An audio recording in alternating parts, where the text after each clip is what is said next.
All right, I finished cutting all the flowers or the seed pods off my flat leaf parsleys that I've been propagating for years now, and I'm going to show you, and I pulled it out, and I'm going to show you right now why these parsleys get so large. Look at the root mass. As you can see, this is the whole thing right here is the root ball. Even more, I can't even do it, and there's still roots that broke off, as you can see.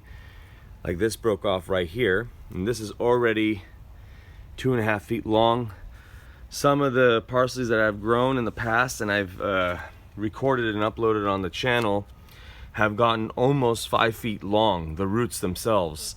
And all the roots, I mean every root was 5 feet long. So 5-foot radius circle, 10-foot diameter root system for a parsley plant. That's why I'm getting parsley leaves and plants the size I do. See you later.